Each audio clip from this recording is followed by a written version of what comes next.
Vamos a ver juntos en este video dónde está parado el mercado inmobiliario en mayo del 2025. Armé una presentación, le puse ganas a esto para poder compartirles información potencialmente agregadora de valor. Si le den valor a estos videos, like y suscribirse, como decimos siempre. Y vamos a arrancar. Comenzamos. ¿Dónde estamos parados y cómo llegamos hasta acá? Es el tema número uno, que les voy a mostrar ahora un grafiquito muy interesante.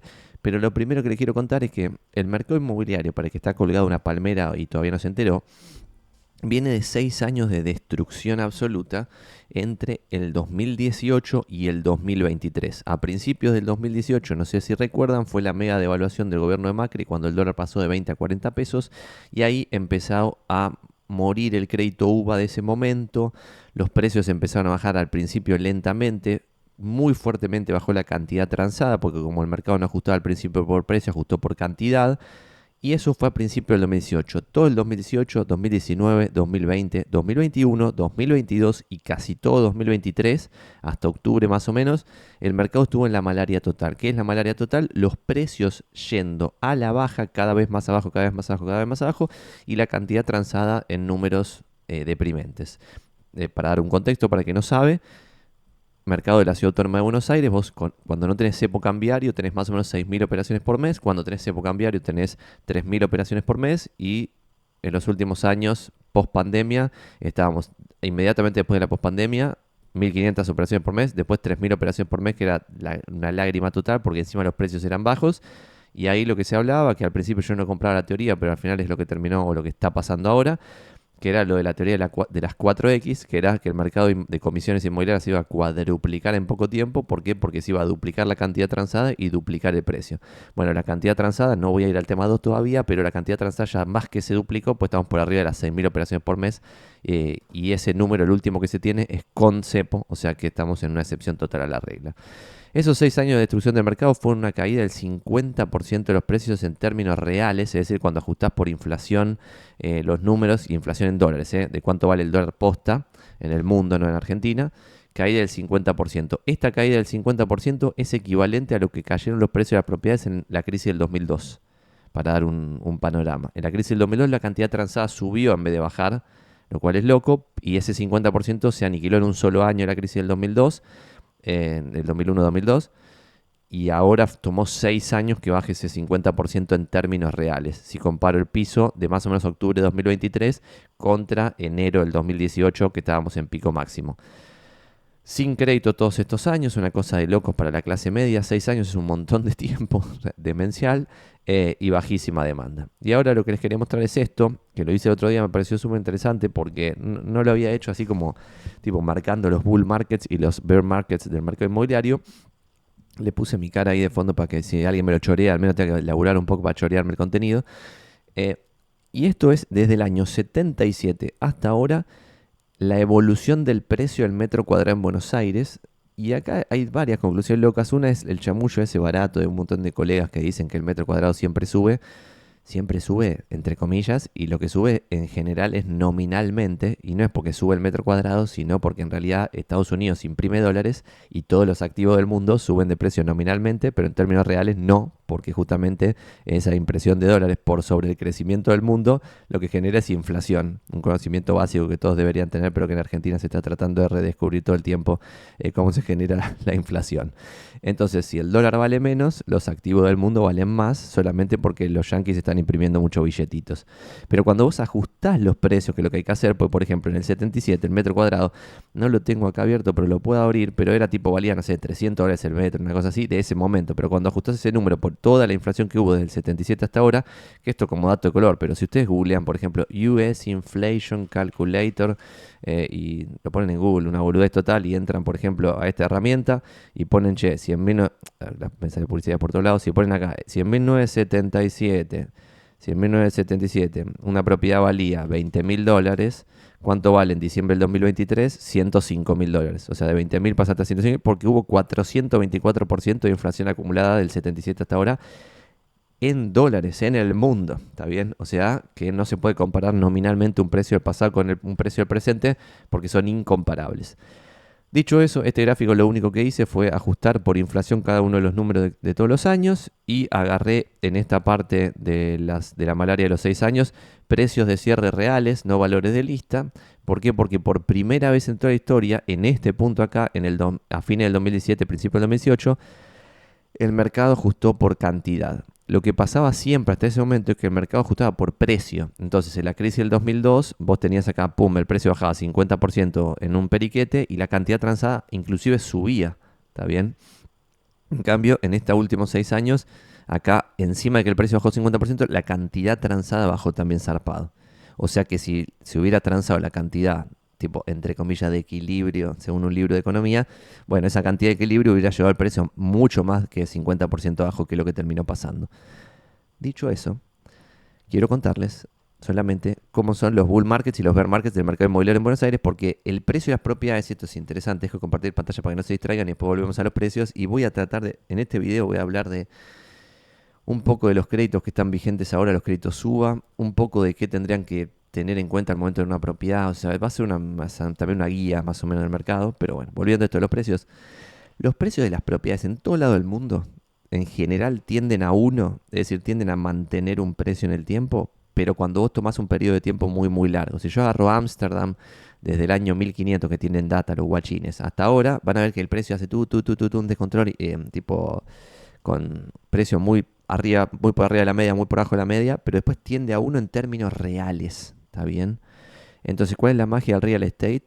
El alquiler y que mantenés el valor de la propiedad en términos reales, lo cual no es menor.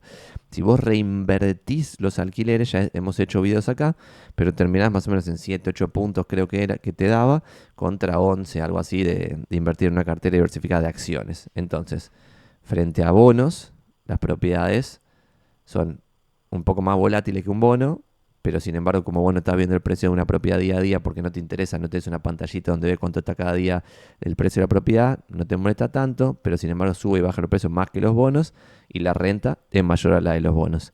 Y por otro lado, tenés menos volatilidad que en acciones y menos retorno que en acciones. ¿Está bien? No es que hay uno mejor que el otro entre acciones, propiedades y bonos. Acciones, propiedades y bonos son todos inversiones súper válidas y el resto de lo que la gente considera inversión en general son timbas, tipo la cripto, el oro, invertir en una divisa, eso no son inversiones.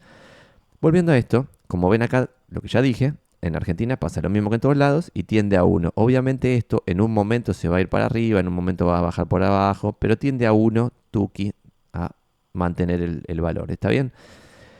¿Cuánto es el valor acá? Más o menos $2.000 el metro, más o menos. Que es más o menos lo que está ahora, un poquito por arriba. En realidad es un poco por arriba, porque todos los años la convertibilidad no es que estaba 2.000 y pico en la convertibilidad. Esto también, hay mucha gente que como no entiende esto, se pone a discutir y es como, che, ¿por qué no decimos a veces que algunos temas no sabemos? Y decimos, che, no sé, no tengo una opinión formada sobre el asunto. El otro día di una conferencia y me hicieron una pregunta y dije, yo no tengo una opinión formada sobre esto. O sea, como diciendo, no tenemos por qué tener una opinión formada sobre todo. Bueno, acá lo que va a pasar es que algún boludo en los comentarios va a decir, pero mi papá vendió la propiedad a $700 el metro con Alfonsín y acá está poniendo en el gráfico 2.000 no sé cuánto o lo que sea. Y es porque los precios están ajustados por inflación en dólares, está bien, ya lo dije, no lo repito más. Bueno, primer bull market, esto es la plata dulce. En los 70, la plata dulce subieron las propiedades 171% en dólares en este breve periodo. Después se hicieron mierda 76% de acá hasta acá. Los primeros 2 años son 75% abajo y después ahí queda en toda la hiper de Alfonsín planchados en la desgracia de los precios de las propiedades. Después, primer gobierno de Menem, solo el primero, 115% arriba del precio de las propiedades.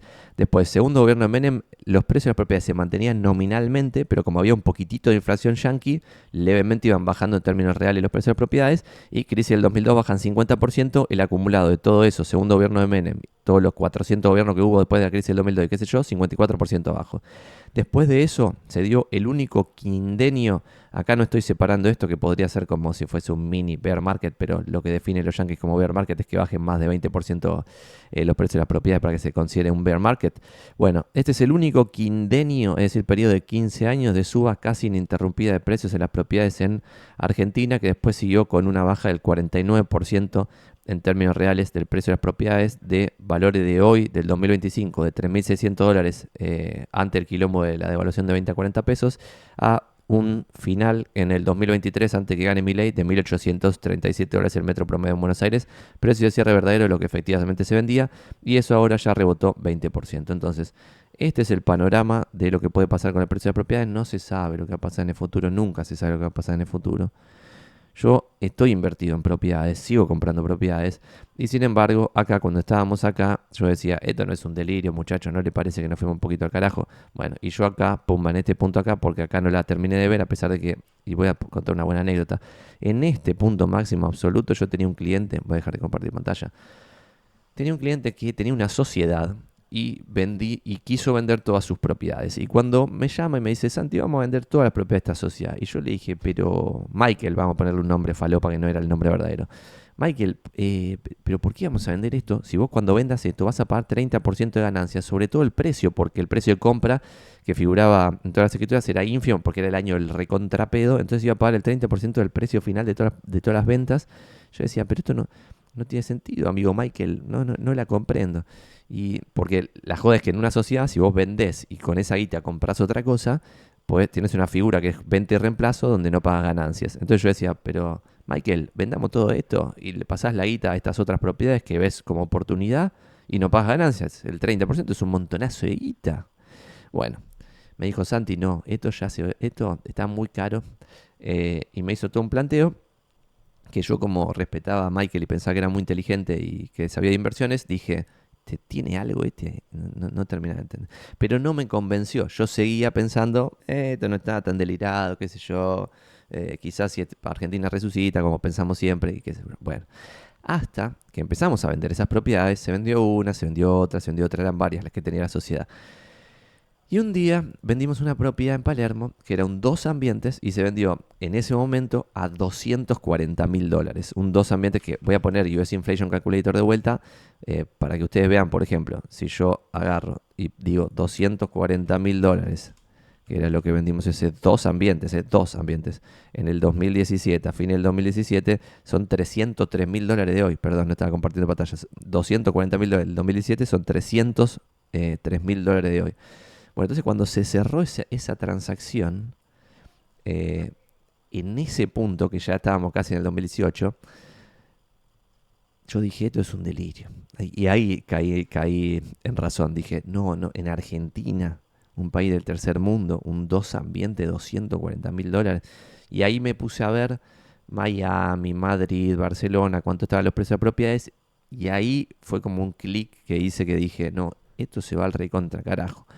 Eh, bueno, y tardé unos meses más en decidir si vendía o no mis propiedades, porque lo que ahí empecé a hacer, que esto es interesante, suma al contexto de lo que puede pasar en el futuro. Por eso estoy contando estas anécdotas que pueden agregar valor. Y es que yo en ese punto, ya estamos en 2018, porque eso era fin de 2017, principio de 2018, termino concluyendo esto, a pesar de que a fin del 2017 ya el amigo Michael, que no se llama así, me lo había dicho. Principio del 2018, cuando se hace esa transacción, o fin del 2017, yo saco esa conclusión de, che, 240 es un delirio, y ahí caigo en razón de esto no tiene ningún sentido. Y ahí, para pensar, para ver si estaba pensando mal o era un estúpido, empiezo a hablar con mis colegas inmobiliarios y les pregunto, che, ¿esto no te parece que está caro? Tipo, en términos históricos, solamente estuvo más caro en 1981, un solo año estuvo más caro en toda la muestra que tenemos de precios ajustados por inflación en dólares. Cuando pasó eso del 81, después los precios bajaron 75%. Está bien que los sueldos ahora están caros, pero justamente el metro cuadrado en general sigue a los salarios, y cuán sustentables son los salarios en estos niveles que estaban. Bueno, empecé a hacer preguntas y veo que todos los colegas me decían, sí, Santi, esto se va al carajo. Y además, los colegas en general les gusta mandar la predicción, a diferencia del amigo Michael, que decía, esto está carísimo, puede estar más caro, sí, puede estar más caro, sube el año que viene, no pasa nada, sube en 2 años, no pasa nada, yo vendí caro, está todo bien. Eh, bueno, eso decía Michael, pero los colegas en general mandan fuerte fruta sobre el futuro, entonces decían, no, esto se va a la mierda, Santi, no sé qué. Y yo ahí siempre repreguntaba y decía, pero boludo, vos me estás diciendo que se va a la mierda esto, y vos tenés una propiedad donde vivís y 4 propiedades de renta. ¿Por qué no vendés alguna de las propiedades si pensás que de verdad esto se va a la mierda? Y ahí las respuestas eran cualquier falopa, nadie vendía un carajo de sus propios metros cuadrados. Entonces eso también me hacía dudar por la clásica de put your mouth where your money is, o poné tu guita donde pones tus palabras, que dicen los yankees. Y es como, o put your money where your mouth is, algo así. O sea, como pone la guita donde pones las palabras. Y Entonces yo no terminaba de entender. Y recién en el 2019 me decidí a, no, tenemos que vender todo. Y no me quedó un solo metro cuadrado, fui a alquilar ahí. Alquilamos, contrato de alquiler, pim pum pam. Y 2021-2022, cuando ya el precio de la propiedad se había hecho mierda, empecé a recomprar. Compré 2022, compré 2023, compré 2024 y sigo comprando ahora. A pesar de, porque creo que los precios de las propiedades están baratos en términos históricos, inclusive en este contexto en el cual estamos. Eso es una anécdota para contarles lo que puede pasar o no en el futuro. Y de vuelta, si vos comprabas a $1.800 el metro, que es lo que yo, porque otra cosa. En el mercado inmobiliario, acá por ejemplo, cuando esto baja 49%, tenés un montón de propiedades que están bajando por abajo del promedio de todo. ¿Está bien? Por ejemplo, no sé, Lugano, Soldati, barrios así bajaron 75% en estos 6 años de malaria. Propiedades que en términos reales valían $100.000 pasaron a valer $25.000 literalmente. Entonces, esas propiedades terminaron teniendo una renta súper alta y igualmente suponiendo que van a ir a la mitad de lo que estuvieron en algún momento, inclusive en ese escenario, duplicás el precio, que es lo que bien dije en otros videos que hice sobre oficinas no aptas a vivienda, donde el escenario es igual. Los precios de muchas oficinas no aptas a vivienda bajaron de piso a techo, de techo a piso, bajaron 75-80%. Por propiedades que estaban, no sé, $1.100 el metro, pasaron a estar $300 el metro. Esos cierres verdaderos y esas que estaban 300, que las hemos analizado acá en este canal de YouTube, mostrando los ejemplos en zona prop, no diciendo un número que ni se ve, como esto, que ustedes pueden no confiar en los números, vayan y chequenlo.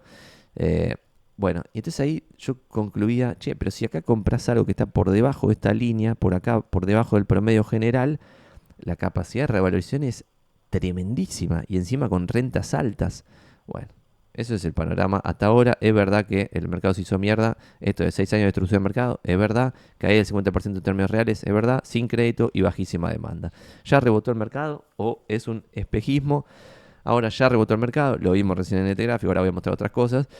Ahora hay más escrituras, más demanda de propiedades y precios más altos. Lo que va a pasar en el futuro nadie lo sabe. ¿Qué carajo sabemos? Pero esto es lo que está pasando hasta hoy.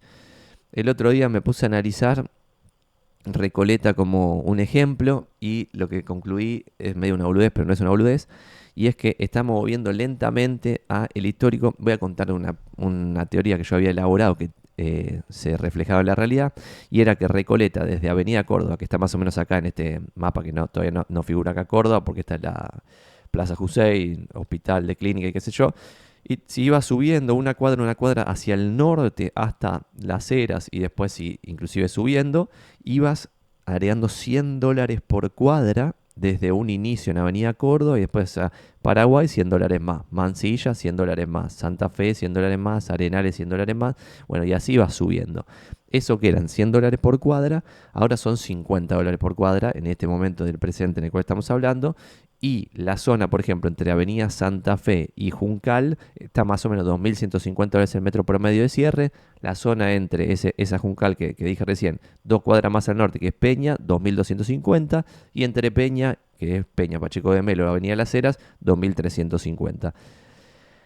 Esto lo cuento para contarles que en el promedio se ahogan los enanos. Entonces vos, dentro de ese 49% de baja del mercado, vas a encontrar cosas que se comportaron muy diferente a ese promedio, en el cual puedes encontrar oportunidades súper interesantes o cosas que están muy parecidas al precio a lo que estaban antes porque no las demanda nadie, como por ejemplo por primera vez en la historia, y que porque también en Argentina pasan siempre primeras veces en la historia. Como les dije antes, 2017-2018, por primera vez el mercado ajustó por cantidad y no por precio, y ahora por primera vez lo que pasó fue que lo que está pasando ahora, digo en el 2025, es que los valores de publicación, es decir, los valores de lista de los productos en pozo están por arriba de los a estrenar. ¿Por qué? Porque los que venden pozo pricean a su bien en base a su costo, lo cual es una boludez, pero lo entiendo y tiene sentido. Y lo mismo hacen los que salen con el producto a estrenar, como los que construyeron hace un tiempito, terminaron el año pasado la obra, les tuvieron un costo de construcción mucho más bajo, ofrecen el bien más barato y estos ofrecen el bien más caro. Esto que genera que casi nadie compre pozo y un montón compren a estrenar. Entonces, estas cositas de que dentro del promedio hay un montón de cosas que se comportan diferentes es súper interesante. Punto 3. Entonces, panorama general, los precios subieron, no lo mostré en esta presentación, no lo puse, pero lo tengo en otras presentaciones. Ya subieron 20% los precios de las propiedades en toda la Ciudad Autónoma de Buenos Aires. En Recoleta subieron 27%. En los barrios copados de la Ciudad Autónoma de Buenos Aires, todos los barrios copados subieron por arriba del 20%. ¿Cuáles son los barrios copados? Retiro, Recoleta, Palermo, Belgrano, Núñez, que es el corredor norte de Capital, y todo el corredor oeste de Capital, excepto los barrios del centro y Balvanera. Todos esos también subieron por arriba del 20%. Por ejemplo, que es el centro de Balvanera, es San Nicolás, Montserrat, Balvanera, es como el núcleo de lo más barato que está ahí en el promedio más o menos. Zona sur todavía está aniquilado, todos los barrios del sur, y lo que viene de Almagro para el oeste, todo eso también subiendo levemente por arriba del 20 o más o menos 20, lo cual indica que ya estamos en el ciclo alcista. Se puede romper en cualquier momento, pero eso es lo que está pasando hasta ahora. Lo dije el otro día en la conferencia, no sé si tuvieron la oportunidad de verla, la que fui telonero del amigo Javier Milei, presidente de la Nación, que es, todas las veces que las acciones en Argentina subieron, después subieron el precio de las propiedades. Ahora que está pasando en 2025, ya subieron las acciones, todavía no subieron los precios de las propiedades. Todas las veces que subieron los bonos, por ejemplo la L30, que subió de 18 de paridad a 70 o a 60 y algo, bueno, todas las veces que subieron los bonos, después subieron los precios de las propiedades. Ya se triplicaron los bonos, todavía el precio de las propiedades apenas está levantando la cabeza. Y por tercera correlación, que correlación no implica causalidad, no estoy hablando más que lo que pasó hasta ahora, del 70 y algo hasta ahora. Bueno, cada vez que subieron los sueldos en dólares, no en poder de compra, en dólares, después subieron el precio de propiedades. Ahora el sueldo en dólares se triplicó, al igual que los precios, por eso en poder de compra están ahí empatados, y los precios de propiedades apenas levantaron 20%. Entonces, esas tres cosas me indican a mí que pareciera ser que el precio de las propiedades está barato. Pareciera ser. Lo que va a pasar no tengo ni la más pálida idea. Punto 3, créditos suba. ¿Son una bendición o son una trampa? Vamos a verlo si quieren. Vamos a ver si podemos hacer alguna análisis de cuota versus alquiler, las tasas reales y qué pasa con los créditos públicos y privados. Y voy a rememorar esto porque todo el tiempo estamos hablando de esto de los créditos y nadie entiende un pedo de lo que está hablando.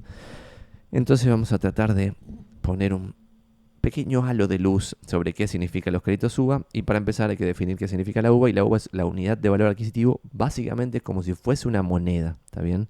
Es como si fuese el peso, el dólar o lo que sea, pero es una moneda que en realidad no existe, que ajusta por inflación para mantener en términos reales un número. Entonces es que en términos reales alguien, si te presta guita, que gane guita si te presta. ¿Está bien? No es lo que históricamente pasaba en Argentina, que te prestaban guita a una tasa nominal, después había una inflación galopante, se licuaba todo el crédito, devolvía chaucho y palito y ganaba solamente el que pedía la guita, pero el que la prestaba perdía. ¿Y qué genera eso? Que nadie quiera prestar guita. Entonces después no hay crédito hipotecario. Si no hay crédito hipotecario, la clase media no se puede mudar a ninguna casa decente y se multiplica la villa miserias. Entonces el crédito hipotecario es ultra, hiper, recontra necesario. Una UVA, eso, la unidad, decíamos antes, de valor adquisitivo, representaba al comienzo, cuando se creó en el 2016, representaba 1/1000 del costo de construcción de un metro cuadrado de vivienda. ¿Está bien? En ese momento se setió en el 2016 y después ese número se fue ajustando por inflación. Por lo tanto, hoy puede no representar exactamente 1/1000 de metro cuadrado de vivienda, pero más o menos a algo parecido, ¿está bien? ¿Por qué? Porque ajustó por la inflación en general, ¿está bien? Por el índice de inflación. Entonces el valor inicial de esa uva era 14,053 pesos, hoy ya está descontrolado, y ese valor inicial se ajustó en función de la inflación a través del SER, que no importa porque el SER es lo mismo que el IPC, pero como dice ahí, es un coeficiente de estabilización de referencia que refleja la variación diaria de la evolución mensual del IPC. Entonces es la forma de transformar el IPC mensual en algo diario, pero es la inflación, ¿está bien? Y la única fuente oficial del UVA, que es esto que estoy mostrando acá, es el Banco Central. Entonces si quieren ver cuánto está una UVA, ponen, no sé, cotización UVA, Banco Central en Google y van al Banco Central, no a cualquier falopa que lo replique, pues puede estar mal. Acá es interesante que todas las líneas que hay ahora, excepto las hipotecas peer-to-peer, que es lo que dije en la última charla, que varios me preguntaron, y si quieren me lo preguntan en los comentarios, le tiramos los chivos gratis a los que están dando créditos peer-to-peer, que por ejemplo uno es Lender, que es de RIMAX, que es mi competencia, otro es Innova Hipotecaria, y hay varios así que están dando créditos peer-to-peer, los googlean y se fijan ustedes. Que esos a mí me gustan más porque son en dólares con una tasa relativamente baja. ¿Y qué quiere decir relativamente baja? Y acá dejo de compartir pantalla para dar uno o dos conceptos básicos.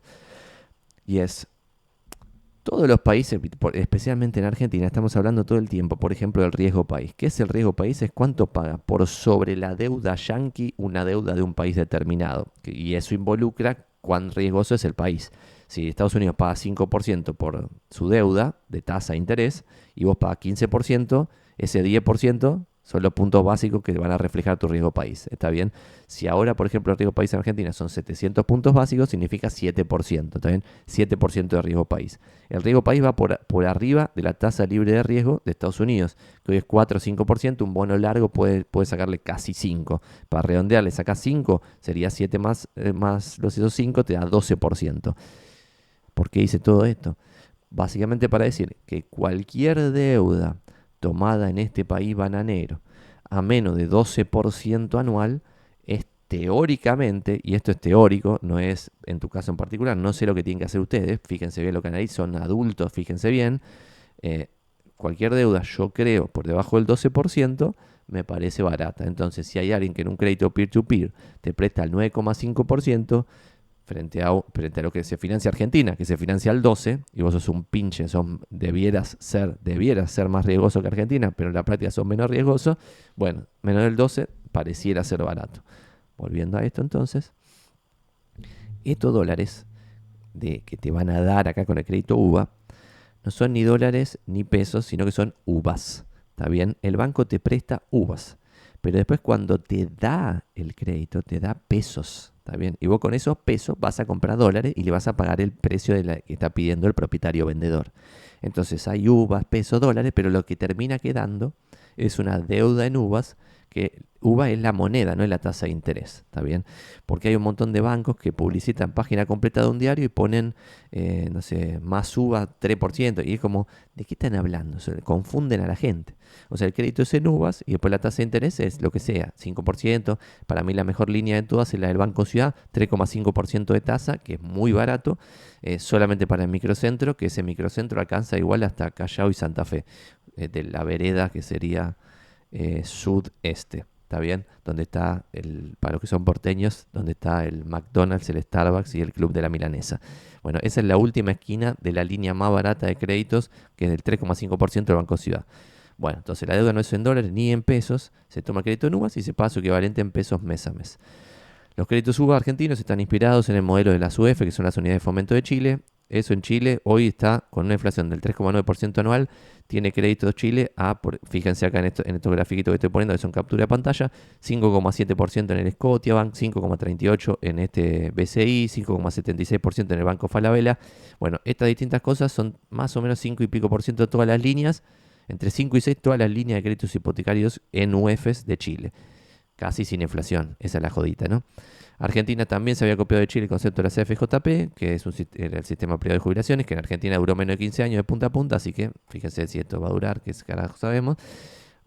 Las UF chilenas fueron un gran invento, que nacieron en 1967 cuando la tasa de inflación en ese momento estaba por arriba del 27%, que para Argentina parece poco, pero para cualquier país civilizado es una guasada absoluta. Y eso generó que en Chile, gracias a las UEFs, se ahorre en pesos, que en realidad eran UEFs, pero que no se refugien todos los chilenos en dólares, porque en las UEFs no te cagaban. En cambio en Argentina, como te cagaron sistemáticamente por ahorrar en cualquier cosa que no sean dólares, el argentino se refugió en dólares y eso generó diversos problemitas. Entonces hoy en Chile ya se usan las UEFs para todo tipo de créditos, para inversiones, para contratos y hasta para honorarios profesionales. Mucha gente en Chile, vos firmás un contrato con un diseñador gráfico y te pone, te voy a cobrar tantas UEF por mes, y de esa forma se atajan frente a la potencial inflación que haya. En Uruguay, Colombia y México hay otros equivalentes, pero no viene al caso. Y vamos a avanzar. Entonces, en Argentina a lo que estamos acostumbrados son a los créditos a tasa fija, que históricamente tuvieron tasa real negativa, y probablemente ustedes tienen la anécdota de su tía, de su abuelo, de su madre, de su padre, quien acá sea, que les cuenta que se habían endeudado y tomaron $20.000 y terminaron devolviendo $14.50 porque la inflación licuó todo el crédito. Bueno, eso no va a pasar con estos créditos UVA. Van a devolver la guita en términos reales. Por lo tanto, esto no es joda, a diferencia de si un crédito a tasa fija, que es joda, porque tarde o temprano en Argentina imprime billetes a lo loco, generan inflación, se licúan todos los pasivos esos. Entonces, si fuese un crédito a tasa fija, no sé, 8% de tasa fija, no hay ninguna cosa para pensar. Hay que tomar crédito a lo loco. Pero como estos son indexados, representan un riesgo alto. ¿Está bien? Porque tienen tasa real positiva y en un país hiperinflacionario como Argentina tienen un riesgo alto. Y acá entran 2 o 3 temitas de por qué nosotros le tenemos más miedo a la indexación que un país normal, y esto lo hablamos varias veces en este canal, y es básicamente por la circular 1050 del Central del año 81, que fíjense, vuelvo mucho atrás en la presentación. ¿Y por qué pasó esto de que la plata dulce llevó los precios de las propiedades a valores de hoy, no de ese momento, a valores de hoy, $4.574 de hoy por metro cuadrado promedio? El promedio para Buenos Aires es más o menos Almagro, ¿está bien? O Almagro Norte, Villa Crespo Norte. Entonces, que ese promedio haya estado en $4.574 era una demencia absoluta. En este punto sale la circular 1050 y fíjense lo que es esta baja. Esta baja es 1 año y medio, 75% bajo el precio de las propiedades. Vamos a volver a esa slide de la 1050 para explicarles eso. Así entiende los riesgos que están asumiendo. Esto no va a pasar, pero no sabemos lo que va a pasar en el futuro, ¿está bien? En la circular 1050 del 81 ajustó las deudas por la tasa de interés vigente del mercado, que era TUN de control, y eso subió muy por encima del salario. Entonces muchos tuvieron que salir a vender esas casas, pero lo bizarro es que ni vendiendo la casa cancelaban los compromisos asumidos con los bancos. Y esto es demencial, demencial. Y cuando empezaron a bajar los precios de las propiedades, ya fue un círculo vicioso, porque piensen que cualquier persona que se había tomado 80% de deuda, sin contar esto de que la tasa de interés subía por arriba del salario, qué sé yo, supongan que, no se tomaban 80% de deuda, podían pagar la cuota y qué sé yo, pero el precio de propiedad bajaba más de 20%, ya habían perdido todo el equity completo que habían puesto. Ya la deuda que ustedes tenían valía más que la propiedad. Pero imagínense que con los precios de las propiedades bajando 75%, un montón de gente endeudada quedó bajo el agua en pelotas, ¿está bien? Y esto fue gravísimo, el mayor descalabro que se dio hasta el momento para el mercado inmobiliario. Nunca pasó algo así. Entre 1981 y 1986 el precio de la propiedad bajó 75,6%, una locura absoluta, y fue la mayor baja de precio de la historia en las propiedades porteñas. Esto para mí es el contexto de, che, si vas a un punto, que puede volver a pasar, que vayamos a un punto tan pero tan delirado como la plata dulce, que estés acá. También podría llegar a pasar. Vamos a ver si puedo mostrarles un mini videíto de ese momento, porque me parece espectacular, de la película Plata Dulce justamente, que el otro día tuiteé un videíto muy copado al respecto, que ilustra esto de la mejor forma posible, y brevemente voy a tratar de encontrarlo. Seguro que con este chamullo que estoy haciendo ya estoy perdiendo la mitad de la gente que está viendo este video. Vamos a tratar de ver esto, le doy audio y lo vemos juntitos acá. Vamos a ver.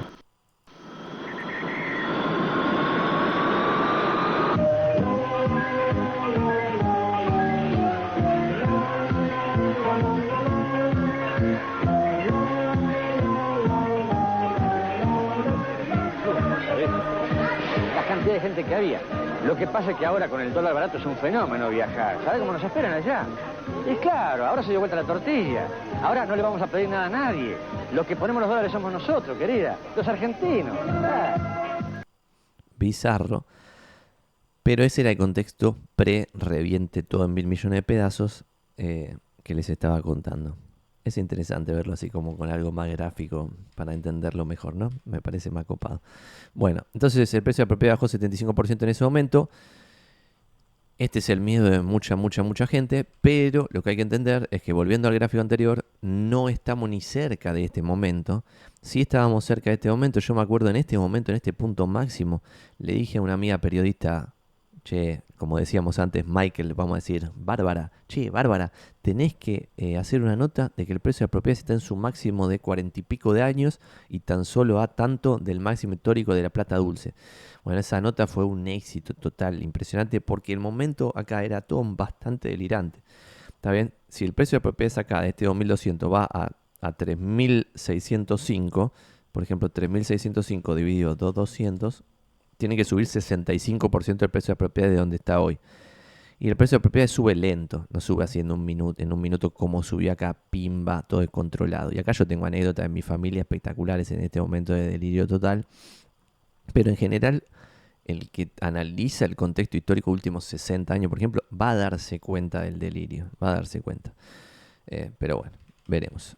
Volviendo a esto, tuki, este es el contexto y lo que ha ido pasando hasta ahora es que los créditos UVA arrancaron, por ejemplo, el Patagonia en 4 y pico por ciento de tasa, el Macro en 5.5, el BBVA 5.5, el ICBC 5.5 el Ciudad, en la línea que no era del microcentro, 4.9 el Bancor, 5.5 el Santander, y de vuelta, si yo voy a, que es lo que yo decía al principio, es como si yo voy a esto de Chile, esto, por ejemplo, entre 5 y 6 en las UF chilenas, la tasa de interés, bueno, si te prestaban a la misma tasa en un país más bananero como Argentina, parecía que la tasa era buena.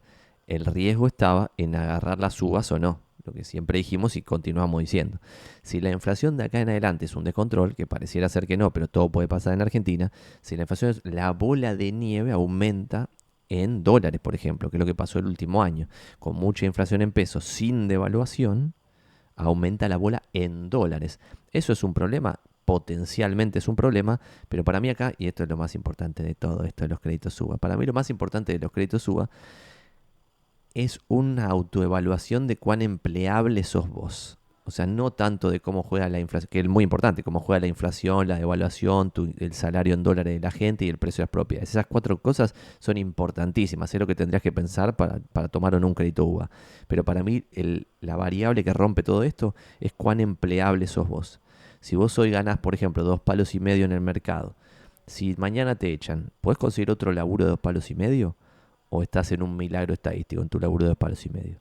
Si vos podés conseguir otro laburo, no veo un riesgo delirante en tomar un UVA y que en un momento la bola de dólares crezca a lo loco, porque en otro momento la bola en dólares va a bajar a lo loco. ¿Por qué? Porque a la larga la cuota, que es lo que amortiza capital, va a estar más o menos pareja con un alquiler. ¿Está bien? Entonces, si vos ya estás pagando un alquiler, si pagas una cuota, y no hay mucho, parecería ser un no-brainer. ¿Es un no-brainer? No, porque claramente vos podés pagar, por ejemplo, el 20% del precio, una propiedad de $100.000, pagas $20.000, tomás $80.000 de deuda. Después tenés 100% de inflación sin devaluación. Sin contar interés, se va a duplicar la bola de dólares. Por lo tanto, los $80.000 van a pasar a ser $160.000 en un año. Pero eso, si vos no te preocupás por la foto de cada momento, no hay ningún problema. Pero ¿qué pasa? Si vos no sos muy empleable, quizás en ese momento viene la malaria, te echan, no puedes conseguir otro laburo y cuando salgas a reventar esa propiedad no te va a quedar nada porque la deuda supera el precio de la propiedad.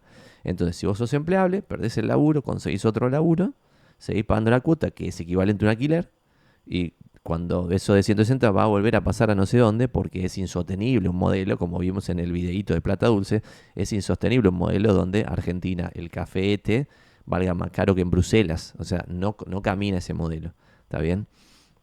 Y yo soy muy pro el plan económico que estamos viviendo ahora.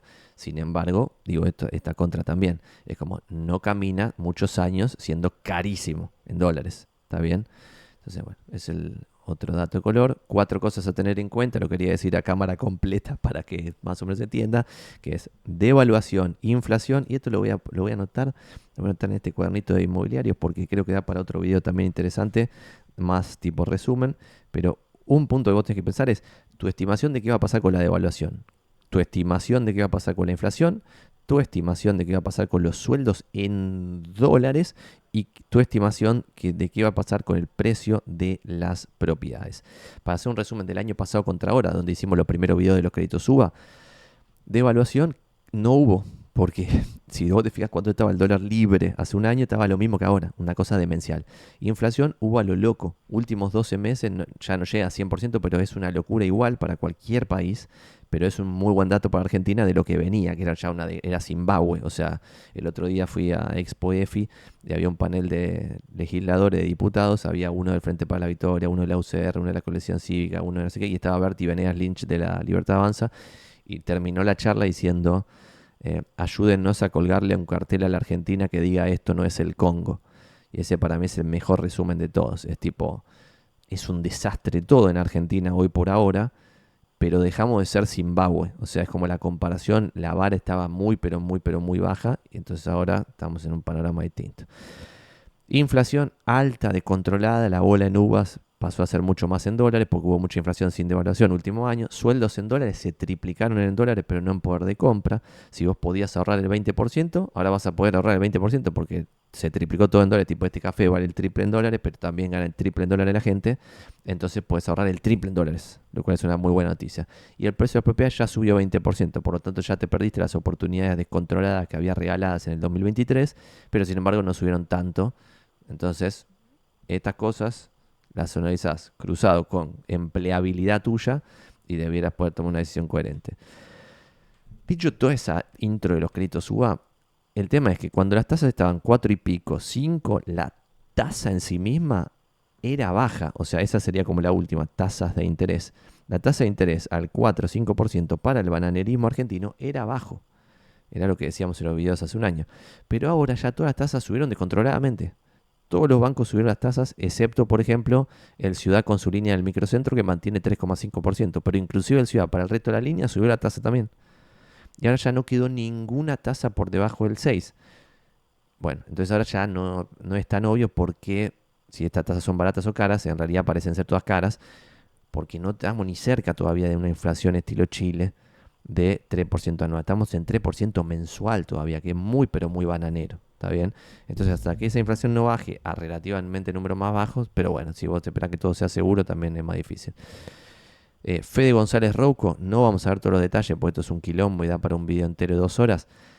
Fede González Rouco, que está acá, de la consultora Empiria, que no me paga por el chivo, me cae bien, hace estos cuadritos que los publica en Twitter, van y los siguen y se fijan y toman su propia decisión. Bueno, ese crédito suba, hablamos de los precios de las propiedades, qué es la que pasó hasta ahora y qué sé yo. Ahora sería como, che, me decidí a comprar, o quiero comprar bien sin comerme el verso de las inmobiliarias, que yo soy inmobiliario, que no le pregunten a su peluquero si necesitan un corte de pelo, cómo buscar bien, cómo visitar bien, cómo negociar bien, qué sé yo. Esto lo organicé, es una locura, esto no sé cuánto va a durar este video, pero organicé una parte de cuánto vale un departamento, o sea, cómo ustedes debieran pensar cuánto vale un departamento. Le puse acá tipo parte 4.1, estamos en la parte 4, esto es 4.1, cuánto vale un departamento, y sería como la parte de tasación de un departamento, y después 4.2 vamos a hacer visita y no sé qué, las otras partes para que no los caguen y para que sepan bien dónde están parados. Entonces, primera parte. Nosotros, yo hice la carrera, ya hice las materias de cómo debiéramos tasar en base al Tribunal de Tasaciones de la Nación y qué sé yo. Todo eso es demasiado sofisticado y en realidad ustedes con un método simplificado como el que les estoy compartiendo ahora, que es el método del 36912, que nosotros le llamamos la tabla del 3, que básicamente dice, vos agarras un departamento en una ciudad, esto es solo para ciudades, donde tenés muchos comparables. Agarras 3 variables referidas a la ubicación que trasciendan a la ubicación en sí mismo. Pues yo agarro Almagro, ya sé cuánto vale el metro, agarro cerca de Plaza Almagro cuánto vale el metro, pero después tengo que ver la cuadra exactamente, la ubicación exacta. Bueno, 3 variables referidas a esa ubicación exacta. 6 variables referidas al edificio, ¿está bien? 9 variables referidas a las características inmutables de la unidad, es decir, lo que no se puede cambiar de la unidad, y 12 variables referidas a lo que sí se puede cambiar de la unidad, que básicamente es el estado de mantenimiento de la unidad. Sabiendo qué cosas van a tomar en cada uno de estos 4 bloques, van a poder tasar una propiedad versus los comparables. Entonces agarran varias propiedades que se vendieron cerca de Plaza Almagro, que estaban publicadas y ya no están más, por tanto deducen que se vendieron, llaman a la inmobiliaria, le preguntan, se lo van a decir, agarran ese precio, $2.000 el metro ponele, y después empiezan a ajustar por el primer bloque, el segundo bloque, el tercer bloque y el cuarto bloque. Vamos a ver cada uno de esos 3, y el primero ajusta más o menos 20%, y acá empieza lo del dedo lambeteado al aire, que por eso hay profesionales acá que más o menos saben laburar, y es, los vecinos especiales suman o restan valor, sumado a la iluminación artificial de la cuadra y al arbolado de la cuadra. Por ejemplo, en Valvanera vos tenés cuadras que están todas arboladas y cuadra que no tiene un árbol. Claramente, en la misma manzana, si vos tenés un departamento sobre Pasteur o un departamento sobre la otra calle que está del otro lado de la misma manzana, no van a valer lo mismo porque Pasteur está arbolada y la que está del otro lado no está arbolada. Entonces va a valer un poco más Pasteur que el otro. ¿Cuánto más? Depende. Si ese otro está al lado de un muy buen lugar, está iluminado artificialmente a la noche y qué sé yo, puede llegar a sumar hasta como el máximo extremo absoluto 20% con respecto a los comparables. Esos vecinos especiales que sí restan 20% seguro, es si tenés al lado un boliche, resta 20%. Una funeraria, un hospital, una zona roja, resta 20% seguro. Una estación de bomberos, una autopista, resta 20%. Con respecto al que está en el otro lado de la manzana, por ejemplo, en la autopista San Cristóbal, Boedo, barrios donde pasa la autopista, Si vos tenés un departamento que justo da la autopista y el otro está del otro lado de la manzana, el que está del otro lado de la manzana, en comparación, el de la autopista vale 20% menos que el otro. Por ejemplo, $1.000 el metro, $800 el metro. ¿Está bien? Si fuese solo esto. Con esto empiezan a tener un panorama. La segunda parte del panorama es el edificio. Excluyendo edificios de marca, vas a estar en más o menos 10%. Y acá la gente me dice, pero Santi, ¿cómo va a estar solamente más o menos 10%? Un departamento en un edificio de garcha, todo detonado sin categoría, versus un edificio del arquitecto Pepito del año 1920, tope de gama. Sí, el garcha está en menos 10 y Pepito tope de gama está más 10. Pepito tope de gama tiene marca que valora el mercado, vale más, se escapa de esto. Por ejemplo, no sé, lo digo siempre como ejemplo, el Astor Palermo en Palermo vale más que esto, se escapa de esto. Porque hay alguna persona que valora que tenga una marca, ¿está bien? Yo no lo valoro, pero otra persona lo valora. Y con que haya suficientes personas que lo valoran, va a precio, ¿ok? Entonces, C variables referidas al edificio se engloban todas juntas, al igual que en la primera parte se engloban las 3 juntas, en esta se engloban las 6 juntas. ¿Y cuáles son las 6? La edad del edificio, no es lo mismo un edificio de 80 años de antigüedad que 140. 2, calidad constructiva. 3, categoría. 4, espacios comunes. 5, servicios centrales. Y 6, exteriores, estado de las paredes, medianeras, puertas, etcétera, comunes. ¿Está bien? Todo esto junto, más o menos 10%. Y después nos vamos a las 9 variables referidas a lo que no se puede cambiar del departamento, donde ahí sí cada una se va a valorar con una formulita muy simple, que también está simplificado esto para que lo puedan hacer ustedes en sus casas. Y la primera es la superficie cubierta. Si ustedes tienen departamentos que se vendieron, por ejemplo, de 60 metros, no los pueden comparar con departamentos de 40 metros. Los de 40 metros van a valer más por metro cuadrado, ¿ok? Los departamentos que superan los 250 metros valen 20% menos por metro cuadrado que los departamentos que se toman de 1, que son hasta 100 metros. Entonces un departamento de 90 metros, que vale, no sé, $2.000 el metro, va a valer $400 el metro cada metro, o sea, 1.600 por ejemplo, en un departamento de 250 metros. ¿Ok? Entonces con esto ponderan departamentos de distintas superficies, uno de una superficie contra el otro. Después, ¿cómo ponderan los metros semidescubiertos? Ponderan a la mitad los metros de galerías o lavaderos semicubiertos. Semicubierto es que tiene techo, pared y tiene un agujero, por ejemplo, que es como si fuese una ventana, pero es gigantesco y está abierto, que balconea, pero no es voladizo. El que es voladizo, que es ET033, que son descubiertos, se pondrá un tercio. Y los patios en pisos bajos se pondrán 0,20 con algunas excepciones. Si estás en un barrio donde nadie tiene un espacio descubierto, puede valer hasta uno. O sea, puede valer como si fuese un metro cubierto. Pero los patios en planta baja, en Recoleta, por ejemplo, valen 0,20. ¿Está bien? Después, el tercero, valor de las expensas. Acá no dice cómo se pondera, pero esto es obvio. Cuanto más cara la expensa, menos vale la propiedad. Cuanto más barata la expensa, más vale la propiedad.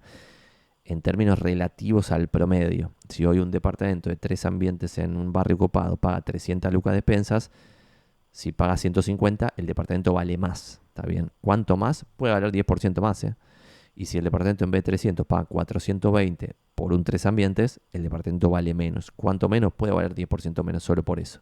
Lo mismo el valor de AISA, ABL y todos los gastos fijos que en general no tengan que ver con el consumo. Que esto parece una boludez, pero no es una boludez. Hay departamentos que, por ejemplo, están en subsuelo, que nosotros hemos visto en la Ciudad Autónoma de Buenos Aires, que para el gobierno de la ciudad están tasados como si fuesen un 8º piso. Entonces hay un sótano nefasto que no sirve para nada, que de ABL paga fortuna. Eso le resta precio a la propiedad, ¿está bien?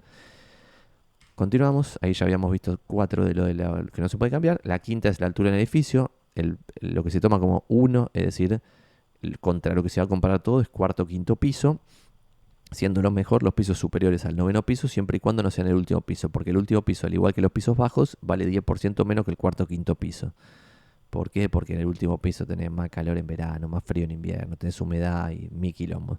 Entonces acá con esto pueden comparar departamentos. Entonces ustedes ya saben que se vendió el 4º piso de su edificio en $100.000 y ustedes tienen el primer piso en vez del 4º. Bueno, si su departamento está exactamente igual en todo lo demás, vale $90.000 su departamento. ¿Está bien? Y ya lo saben, pues se vendió en 100.000 el del 4º. Lo mismo con la orientación.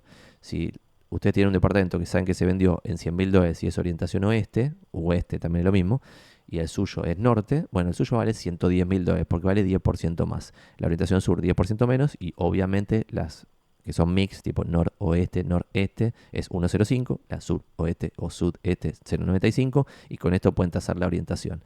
Lo mismo la disposición, excepto sobre avenidas, que es un quilombo, donde ahí se invierte esto. En calles comunes el frente vale 5% más que el contrafrente, los internos o laterales 10% menos, y los que son planos invertidos, que plano invertido significa que vos entrás por ejemplo, en un dos ambientes, entrás al departamento en el living da al lateral, al aire luz del edificio, y el cuarto es el que da al frente o al contrafrente. Eso es plano invertido. Bueno, un plano invertido vale 10% menos que un departamento normal, que un departamento normal es vos entrás a un living que da al frente o contrafrente, y de ese living vas a un cuarto que el cuarto da al lateral. Bueno, ese departamento vale más, ¿está bien? Si es frente vale 1,05, si es contrafrente 1, y el plano invertido 10% menos versus eso. El 8 visuales tampoco está acá con números, pero es obvio, tipo un departamento con vista a la Plaza Vicente López vale muchísimo más que el mismo departamento al contrafrente, ¿está bien? ¿Cuánto más? Es discutible, pero muchísimo más. Y lo que ustedes no ven acá en la pantalla que está de este lado, tipología, si es monoambiente, semipiso, piso, dúplex, etc. Por ejemplo, un departamento de 140 metros en dúplex vale menos que un departamento de 140 metros en una sola planta. También parece medio contradictivo, pero es así. Después, por ejemplo, un dos ambientes en dúplex, si el living comedor tiene doble altura, vale mucho más que un dos ambientes en la misma planta. Entonces esto también requiere un poco de cabeza, pero no es tan difícil. Y ahí ya superamos las 9 variables que eran de lo que no se podía cambiar. Y todo lo que sí se puede cambiar junto suma o resta 20%. Y si ustedes se ponen a pensar, ese suma o resta 20%, lo que está diciendo entre líneas es que si un departamento todo esto lo tiene totalmente detonado, ahora leo todo esto, pero todo esto totalmente detonado, y lo refaccionan totalmente 100% a nuevo cheto y que les queda flama, la diferencia va a ser 50% arriba. Un departamento de $100.000 pasa a valer $150.000. ¿Está bien? Cuando se ponen a pensar esto es, si uno es 100.000, le restan 20%, están en 80, le suman 20%, están en 120. Entonces 80 contra 120, listo, es 50% más. Entonces este más menos 20 es 50% más refaccionado versus sin refaccionar. ¿Qué cosa es referida al estado de mantenimiento? El estado de la cocina, el estado de los baños, el estado de las paredes, los pisos y los placares. Después las instalaciones de agua, de gas y electricidad, el funcionamiento de los desagües y también el sistema de calefacción, refrigeración y ventilación. Todo eso englobado todo junto es un más menos 20%. Con esto que les acabo de decir, ya pueden tasar a ver si los cagan o no con el precio que les están comentando. ¿Por qué digo esto? Y ahora continuamos con el 4.2 de los temas que tengo para hablar hoy. Porque a pesar de que la negociación promedio en Buenos Aires está en el 5%, la negociación promedio es el precio de cierre de todo lo vendido contra el valor de lista, valor de publicación de todo lo vendido. La diferencia entre esto es 5%, que era el histórico. Eso llegó a ser 10% en lo peor de la malaria. ¿Qué pasaba? En lo peor de la malaria había 10% de negociación, pero sobre los valores de lista más bajos, que estaban muy lejos de los valores de lista promedio. Hoy, ahora, que en diciembre hubo 7.000 y pico de ventas, y en estos meses, enero y febrero, que son los peores que tienen estadísticas, igual están muy por arriba de todos los eneros y febreros que se tienen registrados, excepto en el 2017, estamos en números muy bajos igual en relación de lo que se absorbe en la oferta, o sea, la demanda versus la oferta. ¿Por qué? Porque ponele que tengamos 5.000, que es más o menos el promedio de los últimos 12 meses, es 5.000 ventas por mes. 5.000 ventas por mes contra 108.000 propiedades en venta que hay ahora, sigue siendo poco. En consecuencia, no pueden pensar, agarro todo lo publicado en Almagro, le reto 5% y tengo un precio de cierre promedio de Almagro. No. Eso sí funciona en Almagro, porque es un dato de color. Sí funciona en todos los barrios del Corredor Oeste, excepto Valvanera, San Cristóbal, San Nicolás y Montserrat. Sí funciona en el Corredor Norte. Hoy, en el promedio, en el número grande, no funciona en todos los barrios del sur y en el microcentro. ¿Por qué? Porque ahí tenés publicada una cantidad de basura zarpada que no demanda a nadie. Entonces lo que se vende está muy lejos del promedio de ese barrio. Pero entonces dije todo esto porque una propiedad que está publicada en $100.000 quizás amerita que ustedes hagan una oferta en $100.000. Y una propiedad que está publicada en $100.000 quizás amerita que ustedes hagan una oferta en $80.000.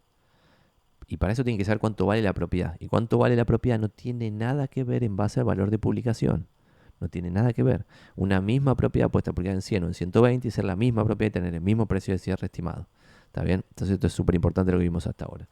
Ahí pasamos al punto número 2. Y el punto número 2 es, más o menos parecido a lo que les estaba diciendo, justamente estoy quemando los temas, es que hay 5.000 ventas por mes, 107.000 y pico de propiedades en venta, y la Ciudad Autónoma de Buenos Aires está dividida en 12.000 manzanas con 33.000 personas trabajando de inmobiliario, en corredores inmobiliarios matriculados, agentes, empleados. Ese mapita que está ahí es un mapa de inmobiliarias, ¿está bien? O sea, esta es la cantidad de inmobiliarias. Fíjense, esto es un demencial. Tipo, esto es Retiro, esto es Recoleta. Miren la cantidad de inmobiliarias que hay en Recoleta. Entonces, el punto de la búsqueda en portales es esto de, che, valores de lista no hablan de los precios de cierre. ¿Y cómo entonces ustedes pueden saber si una propiedad va a ser demandada o no va a ser demandada? Viendo la información que pueden ver, que una de esas cosas es ver, por ejemplo, los avisos más recientes, porque las propiedades que se van a demandar son las que se van rápido al mercado. Una propiedad que está hace 4 meses en venta, probablemente, no necesariamente, pero probablemente sea una garcha invendible. En cambio, una propiedad que se publicó esta semana y ya tiene muchas visualizaciones, que lo pueden ver ahí, lo muestro ahí abajo. Ustedes van a un aviso de Zona Prop, acá le estoy tirando un chivo a Toribia Chaval gratis, van abajo, abajo, abajo y pueden ver ahí cuántas visualizaciones tuvo una propiedad. Y ahí me van a decir, Santi, pero ¿qué me dice este número? Yo no tengo contexto para saber qué significa. Les doy el contexto. El contexto es el siguiente. Las propiedades reservadas en... Esto es una data que nosotros empezamos a elaborar acá con una inmobiliaria que se llama Los Ingenieros Inmobiliarios, y en base a eso lo extrapolamos a otras inmobiliarias y se terminó validando en un montón de inmobiliarias. Y es que cuando una propiedad tiene 60 visitas por día en promedio, se reserva en la primera semana. ¿Qué quiero decir con esto? Ustedes se meten en Recoleta, ponen avisos más recientes, ven un aviso que en 2 días tuvo 120 visitas, es decir, 60 promedio por día en 2 días, ya saben que probablemente esa propiedad se reserve la primera semana, probablemente, ¿está bien? Y la negociación promedio de estas propiedades que se reservan la primera semana es 2% nada más. Después las propiedades que se reservan en el primer mes, excluyendo la primera semana, tienen 30 visitas por día en promedio. Ven una propiedad que está publicada hace 3 semanas, 7, 14, 21, 21 por 30, no sé qué número le da, 600 y pico. Bueno, ese 600 y pico les indica que está acá la propiedad, que probablemente tenga una negociación promedio del promedio del mercado y que probablemente se reserve el primer mes. Después, las propiedades que se reservan el segundo mes, en general tienen, o en promedio tienen 20 visitas por día, con una negociación promedio del 7, y las propiedades que se reservan en más de 60 días tienen 10 visitas por día en promedio, con una negociación promedio del 8. Y acá está lo que nosotros llamamos la lotería inmobiliaria. ¿Qué quiere decir la lotería inmobiliaria? Que cuando una propiedad tiene 10 visitas por día, tiene muy poco interés, por lo tanto es muy probable que no se venda. Fíjense que nosotros, que somos la red inmobiliaria que más rota la cartera en toda la Ciudad Autónoma de Buenos Aires, rotamos 50% de la cartera. Es decir, la mitad de las propiedades que publicamos no las vendemos, somos igual chotos. ¿Está bien? Entonces la mitad de las propiedades no las vendemos, pero esa mitad entera, toda la mitad, está acá en esta parte de 10 visitas por día. Y en estas 3 que están arriba, no hay casi ninguna no vendida. Si vos tenés 60 visitas por día, probablemente se venda, y si no se vende va a ser por alguna razón muy bizarra y una cosa muy excepcional. Entonces, acá tenés una cantidad vendida muy chiquita con muchos que no se venden. Entonces, cuando vos ves una propiedad que tiene 10 visitas por día, podés jugártela con una negociación picante, empezar 20% abajo la negociación. Si vos ves una propiedad que tiene 100 visitas por día o 68 por día, no ofertes cosas ridículas, porque sabes que tiene demanda. Si ves una propiedad que tiene 82 visitas por día en la web, cuando vas a verlo ves de verdad que 3 personas vieron la propiedad presencialmente y ofertas cerca del valor de lista, porque ya se nota que esa propiedad se va a vender. ¿Está bien? Ese es el contexto para tener una idea. Otro contexto para tener una idea es que Zona Prop en todos los avisos, abajo de todo, tiene una calificación de la inmobiliaria. Acá yo muestro algunas, por ejemplo, Diego Nieto, 4.9 estrellas, 178 calificaciones, ADD, 4.9 estrellas, 36 calificaciones, Dimitri Propiedades, 4.9 estrellas, 10 calificaciones.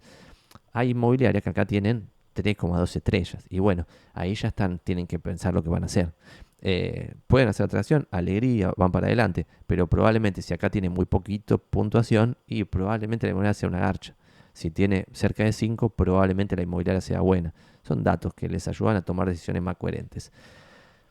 Ya saben cuánto vale una propiedad, pues la tasaron coherentemente con lo que les dije de 3, 6, 9, 12. Ya saben cómo usar los portales inmobiliarios para ver si la propiedad va a tener demanda o no va a tener demanda. Punto 3, programan la visita. En la programación de la visita tendrían que hacer preguntas básicas para no ir a ver propiedades al pedo total. Por ejemplo, esto de, ¿cuánto fue la última expensa? Fue 320.000 pesos. ¿Les parece bien a ustedes? ¿Les parece bien? Van a verlo. Es apto profesional porque ustedes son psicólogos y necesitan tener también ahí el consultorio. tienen que saberlo antes de ir a ver la propiedad, si no es ridículo. Si ustedes tienen cancelado, por ejemplo, las propiedades en el último piso, preguntan, ¿es último piso? Si les rompe los huevos que haya inquilinos, si no quieren ni siquiera ver propiedades que tienen inquilinos, bueno, preguntan si hay inquilinos.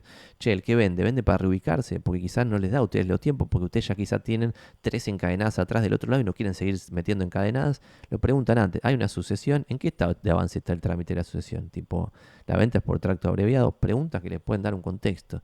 Che, ¿está lista para escriturar? ¿Algún trámite pendiente de resolución? Lo que sea. ¿Está bien de papel en la propiedad? Preguntan cosas para no perder el tiempo viendo boludeces. Y después, cuando van a las visitas presenciales, que sería el cuarto paso, yo lo que hacía, pero ustedes hagan lo que quieran, es armar como un checklist de cosas básicas que como que les dan como más seguridad al momento de tomar la decisión. Por ejemplo, ¿y por qué lo digo en formato checklist? Porque pueden agarren de estas 10 cosas que ustedes quieran, por ejemplo, lo imprimen en una hoja y van tildando lo que van haciendo. También, por ejemplo, esto de, chequear si hay humedades por algún lado. ¿Por qué? Porque quizás es planta baja el departamento y tiene humedad de cimiento que no lo soluciona ni en pedo nunca. Entonces quizás lo cancelas con esto del checklist. El tablero eléctrico. Bueno, querés que esté todo nuevo o lo que sea. Bueno, vas viendo las cosas que a vos te interesan, ¿no? La ventilación de los baños. Y esto del checklist es para ver cosas que te olvides, que no sean obvias. Por ejemplo, vos vas a ver una propiedad, quizás está publicada para el orto, no tiene buenas fotos, y no tiene foto de los baños, por ejemplo, en la publicación, y después cuando lo vas a ver te olvidas de chequear si los baños son ciegos o tienen ventanas. Bueno, si tenés un checklist, te vas a acordar de ver eso. O lo mismo el espacio guardado, te querés ver cuántos placares tiene, lo que sea, te lo pones como checklist y lo llevas el checklist a la visita. Cantidad de unidades funcionales por piso, no es lo mismo. Por eso hemos visto decir un departamento de piso, semipiso que yo, porque por ejemplo, no sé, yo vendí departamentos de 140 metros en zonas copadas que había 8 unidades por piso. Eso es mucho peor a un departamento de 140 metros en formato piso, que también los hay. Hay pisos enteros de 140 y por otro lado hay departamentos que son 8 unidades por piso y cada uno tiene 140.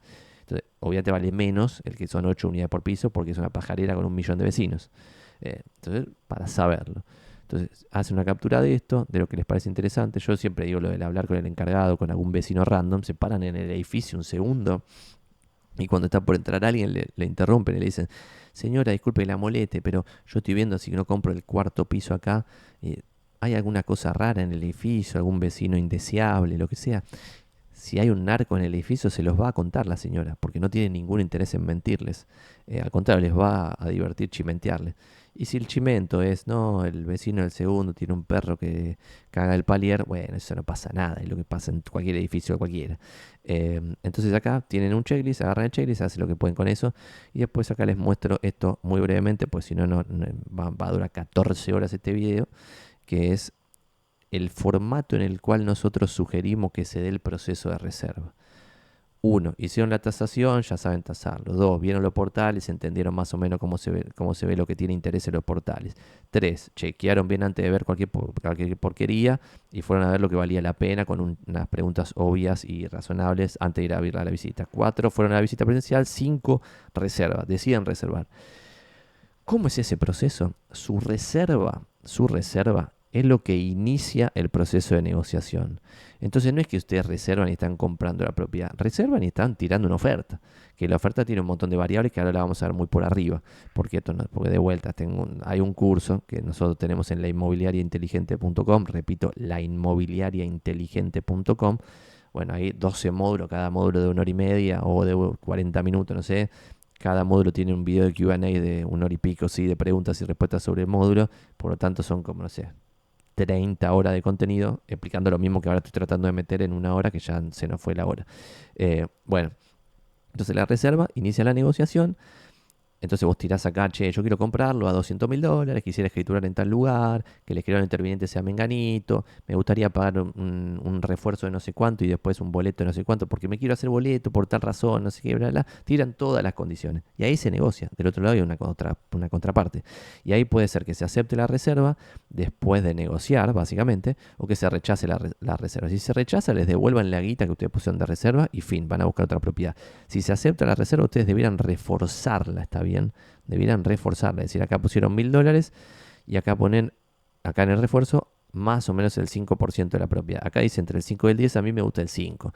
Si vale $100.000, acá pusieron 1.000, acá pusieron 4.000 y listo. para no asumir mucho riesgo ni ustedes ni la otra parte. Si ustedes ponen muy poca guita en la reserva y en el refuerzo, en cualquier momento la otra contraparte les puede decir, bueno, me arrepiento de vender, toma, te doy los 1.000 que pusiste y el doble, 1.000 más.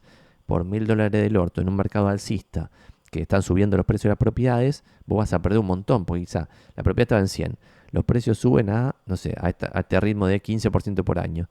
Bueno, en 6 meses no sé cuánto suben, 7%, 8%, lo que sea. Bueno, lo que estaba a 100, en todo este tiempo que fuiste perdiendo, que esperaste que el banco, que no sé qué, que va al tasador, que lo aprueba, no sé qué, negociaste, perdiste meses, pensaste que lo ibas a comprar, nunca lo reforzaste porque la inmobiliaria no te lo pidió, dejaste solamente $1.000.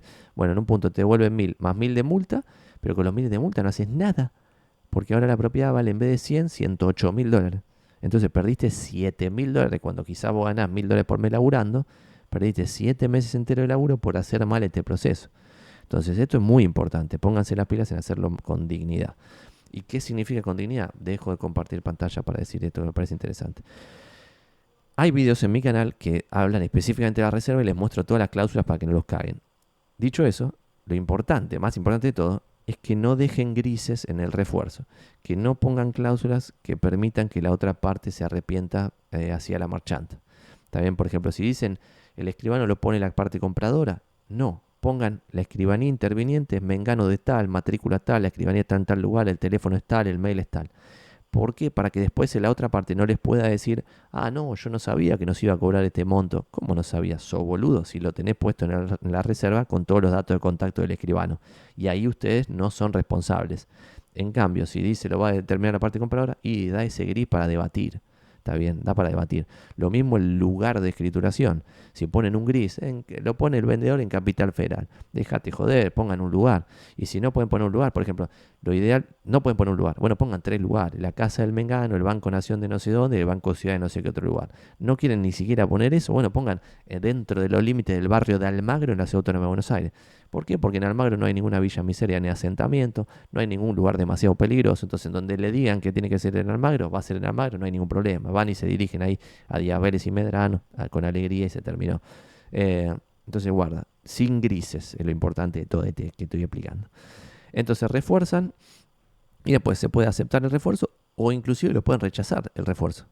¿Por qué? Porque negociaron acá, la persona aceptó la oferta de esta parte, pero después, antes de aceptar el refuerzo, la persona podría arrepentirse y te devuelve la multa de la reserva, pero no del refuerzo. Si se acepta el refuerzo, después ustedes debieran ir a escritura directa.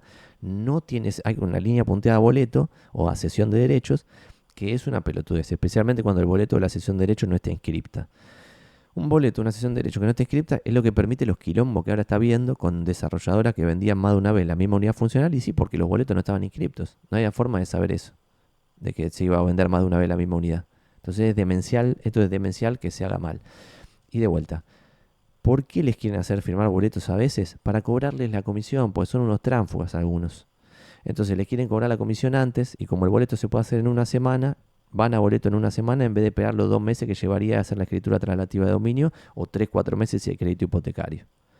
El inmobiliario de bien, que yo creo que son la mayoría, debiera esperar los 3-4 meses para ir a la escritura traslativa de dominio directamente, porque también asume menos riesgo el inmobiliario. Es una estupidez garrafal ir a boleto cuando no hay necesidad de ir a boleto. Y cuando sí hay necesidad de ir a boleto, por ejemplo, no sé, yo compré una propiedad que tenía 400 quilombos de papeles, porque había una sucesión, que después la propiedad la agarró el gobierno de la ciudad, otro reclamó que era de él, un abogado del gobierno de la ciudad, un abogado del que reclamó, el que reclamó le ganó la propiedad del gobierno de la ciudad, fue de uno a otro, después estaban todos los abogados rompiendo los huevos de cuánto querían cobrar de honorarios en la justicia, bueno, todo un quilombo total. Entonces ahí yo dije, bueno, hagamos un boleto, yo le doy la mitad del precio, me la juego, entiendo que me la estoy jugando, le doy la mitad del precio, pero con este precio me dan la posesión. Y bueno, me dieron la posesión con el boleto y yo con esa posesión pude alquilar la propiedad. Entonces yo ya pude empezar a generar renta con una propiedad que había pagado la mitad del precio. Eso es un negocio que yo entendía que era riesgoso, pero que si salía bien, como terminó saliendo, era un negoción. Pero podía salir mal y entendía que podía salir mal. Lo que es una estupidez garrafal es asumir ese riesgo sin una ganancia. Es como, para mí está bien asumir riesgos, pero tiene que haber una ganancia. Es lo mismo que hablamos del pozo. Si vos entras en un pozo, te tiene que salir más barato que un estrenar, porque estás asumiendo un riesgo alto al entrar en un pozo. Si vos vas a pagar $2.000 el metro y enfrente está $2.000 el metro y uno está en pozo, te entregan en 2 años y el otro está terminado, ¿qué clase de estupidez es esa? Por máximo tenés que pagar 1.600 por el pozo versus 2.000 el de frente. Entonces vos razonás que decís, estoy pagando 160.000 lo que vale 200.000 enfrente. Dado eso, yo me la juego a que la desarrolladora que está hace 20 años en el mercado, que puede tener algún problema, entrega más tarde o lo que mierda sea. O sea, en el punto 5 reservaron, ya les expliqué cómo es el proceso. Y punto 6 es que acuerdan con la parte vendedora de una propiedad. Voy a checar esto porque esto es una cosa demencial. El valor que les estoy agregando totalmente gratis es espectacular. Tengo que hacer el video de regalar las donaciones que me hacen, que todavía no lo hice. Bueno, estas son 3 fichas que nosotros les armamos a las inmobiliarias, adheridas a inmobiliarias para que ellos las utilicen como quieran. Y acá lo que dice es que acordar con la parte vendedora de una propiedad y dice todas las cosas que se negocian porque la gente en general se equivoca. Y esto lo voy a dejar acá, le hacen una captura y después ustedes lo analizan en detalle porque no nos da el tiempo para ver todo. Pero ese documento de la izquierda de la pantalla lo que dice es lo que se negocia, porque no solo se negocia precio en una reserva y posterior negociación. Se negocian 13 cosas y las 13 cosas, solo voy a leer los títulos, es el tipo de operación, parece una pelotudez, es compra-venta, pero la compra-venta puede tener además un comodato, un alquiler o lo que mierda sea. Bueno, lo tienen ahí. 2, el monto de la oferta en sí mismo. El 3, la moneda de pago, dólares, bitcoin, peso, lo que sea. 4, la forma de pago. Yo he vendido, por ejemplo, una propiedad en 3 cuotas. Que estuvo muy bien porque era un empresario que ganaba guita, se la compraba a la hija y le compraba la propiedad con la guita que ganaba la empresa, entonces iba ganando 20 lucas por mes y me pagaba 20 lucas por mes. Yo no tenía ningún problema, lo que quería era maximizar precio, no me fumaba cualquier... O sea, y eso también es interesante. Vamos a dejar de compartir pantalla para decir esto que es interesante. Quizás ustedes saben bien qué es lo que quieren y qué es lo que negocian. Pero muchas veces hay cosas que son estúpidas porque es tipo personas que quieren ganar todas las 13 variables. Y es como, es imposible. Si vos querés ganar todo, vas a perder todo. En cambio, yo por ejemplo en esa transacción que hice, que vendimos el mejor monoambiente de Almagro, era ese. Porque era un monoambiente, perdón, que tenía 3 ventanas, era espectacular. Bueno, ese se vendió en 3 cuotas. Y además de las 3 cuotas, varias cosas delirantes cedí para no ceder precio. Entonces lo único que no cedí fue precio. Todo el resto, alegría, ¿qué quieren? Ir a no sé dónde, vamos a no sé dónde, tal otra cosa, aceptamos tal otra cosa. Todo cedí en todo, menos en precio. Entonces el que está del otro lado también entiende eso. Dice, y no vamos a conseguir, Pepita, no vamos a conseguir otro delirante que acepte venir acá a cobrar, que cobre entre cuotas, que haga un boleto, que te dé posesión en la primera cuota, que te dé no sé cuánto, no sé cuánto, no sé cuánto. O sea, todo lo delirio que quería, yo aceptaba todo lo delirio, alegría, porque quería maximizar el precio.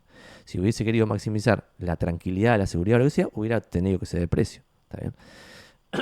Volviendo a esto, después lugar de firma, gastos de escrituración, cómo se reparten, designación del escribano, en general lo pone el comprador, pero a veces cuando compras para un desarrollador lo pone la desarrolladora, ahí pone a alguien a vos también a chequear por la duda. 8, honorario de la escribanía, 9, fechas tentativas, 10, estudio de títulos, 11, impuestos de sellos, 12, posesión y 13, inventario, qué queda y qué no queda. ¿Cuáles son los gastos a la hora de comprar? Tienen que tenerlos bien en claro al principio, porque, y esto es en Cava, y esto es en la provincia de Buenos Aires, hacen una captura y se fijan bien cuáles son los gastos, porque muchas veces se desayunan con los gastos cuando ya la cosa está súper avanzada. Y hay operaciones que tienen de gasto 5% y operaciones que tienen 10%. Entonces tienen que saber bien en qué escenario están. Porque algunos gastos dependen de una de las partes, pero sin embargo, a depender de una parte, se pagan entre dos. Por ejemplo, impuesto de sellos. El impuesto de sellos, si el que compra vivienda única de ocupación permanente, tiene exención hasta un monto significativo. Y lo que queda, que no está exento, se reparte mitad y mitad entre el comprador y vendedor. Entonces al vendedor le conviene venderle a alguien que compre vivienda única de ocupación permanente. Si me venden a mí, van a pagar full impuesto de sellos. Entonces a ellos les conviene menos venderme a mí que venderle a alguien que compra vivienda única de ocupación permanente. Y esto hay que entenderlo desde el momento uno. Y casi nadie lo entiende desde el momento uno, pues están mal asesorados, pero... Si yo voy a comprar una propiedad, por ejemplo, si viene un cliente que compra vivienda única de ocupación permanente, debiera ese cliente ofertar, por ejemplo, $2.000 menos que yo, porque le va a hacer ahorrar guita en los gastos a la otra parte. ¿Está bien? Más allá de que él mismo va a ahorrar guita. Entonces le hacen una captura de estos, 4.6, y tienen un poco más de información. Y ahora sacamos la bola de cristal, que siempre la tenemos acá en el fondo, muestro la pantalla, tuki tuki. Está acá tuki tuki la bola de cristal, porque siempre ustedes quieren mandar fruta sobre el futuro. Vamos a mandar fruta. Y la situación de cómo mandar fruta sobre el futuro del mercado inmobiliario la hacemos siempre con el semáforo inmobiliario, es decir, agarramos 10 variables que son estas, analizamos dónde están para ver si esto presiona al alza de precios o presiona a la baja de precios. Las 10 variables son qué está pasando con la oferta, qué está pasando con la demanda, qué está pasando con los precios de cierre, con el costo de construcción, con los sueldos, con el crédito hipotecario, con la renta de las propiedades en porcentaje al precio de compra, con las acciones locales, es decir, qué pasa con las acciones que cotizan en la Mervaleta. 9, con las inversiones libres de riesgo, cuánto garpa un bono del Tesoro estadounidense, un Treasury. Y 10, real estate en el mundo. Primera oferta es la que está en amarillito. Y de vuelta, esto del semáforo es porque si una variable está en verde, presiona el alza de precios. Una variable está en roja, presiona la baja de precios. Una variable está en amarilla, no se sabe. ¿Por qué no se sabe la oferta? Porque está en 107.000, que es un número muy alto para la demanda histórica de la Ciudad Autónoma de Buenos Aires. Tendríamos que tener 70.000 propiedades en venta, no 107.000. Pero sin embargo, este número bajó de 160.000 que había en el 2023 a 107.000. Entonces, por un lado es una buena noticia que está bajando. Si la oferta baja, presiona el alza de precios. Pero sin embargo, si tenés sobreoferta, y ya deja de ser una presión, porque baja la oferta, pero sobre un número delirantemente alto. Por eso está en amarillo. Lo que sí está en verde es la demanda, porque los últimos 12 meses ya estamos en 5.000 por mes, y esos últimos 12 meses fueron todos meses con cepo y con descontrol total. Entonces, si tenés 5.000 con cepo, cuando con cepo tenés 3.000, no 5.000, y encima en diciembre tuviste 7.000 y pico, que es una locura, pues mucho más que en una economía sin cepo, bueno, pareciera ser que vamos a un mercado muy, muy bueno, más demanda, presión de precios. Los precios, y esto es interesante, precios de cierre últimos meses en barrios copados están 25% arriba, barrios copados, es lo que decíamos antes. Ciudad Autónoma de Buenos Aires 20% arriba, los barrios con movimiento, por ejemplo Recoleta 27% arriba, cuando Recoleta lo metes con otro barrio copado te da 25% arriba, y esos mismos barrios copados, los valores de lista subieron 11%, no 25%, lo cual también es confuso. ¿Pero por qué? Porque lo que se demandaba antes era lo que estaba muy abajo versus los valores de lista, y ahora eso se está achicando. Cuando ya los precios van subiendo, y es más probable que sigan subiendo. ¿Pueden bajar? Pueden bajar. Punto número 4, el costo de construcción. No sé por qué no se me cargó el grafiquito.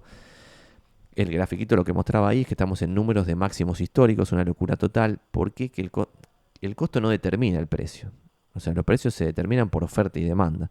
Sin embargo, nosotros ponemos los costos acá porque en el largo plazo sí los costos influyen sobre los precios. ¿Por qué? Y esto dejo de compartir pantalla para explicarlo, porque esto no lo entienden. Hay players muy importantes que no entienden esto. Y es que si yo tengo el precio acá y el costo acá, y el costo me sube, lo que pasa es que se achica el margen. De vuelta, el precio surge por oferta y demanda. Si oferta y demanda se mantienen igual y el costo sube, se achica el margen del negocio. Entonces el desarrollador que ganaba 30% de margen pasa a ganar 10% de margen. Si el costo sube y el precio se mantiene, ¿qué pasa? Se construye menos. Entonces en 3 años va a haber menos oferta. ¿Está bien? Entonces al haber menos oferta los precios van a subir. Entonces, que hoy los costos suban va a generar que en 3 años haya presión de precio al alza.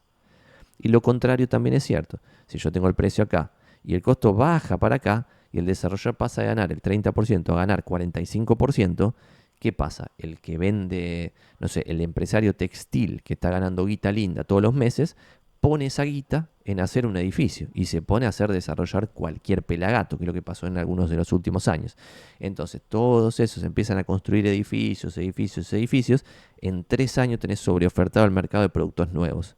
Sobreoferta genera baja de precio. Entonces, que haya bajado el costo genera que en 3 años tengas baja de precios. ¿Está bien? Volvemos a la presentación, porque me estoy quedando sin batería en la cámara y como ya dije, me quedé sin cara, pero va a volver en un segundo. Denme un segundito que apago y apagamos un segundo la cámara para volver a encenderla en un toque, porque esto terminó durando mucho más de lo que pensaba.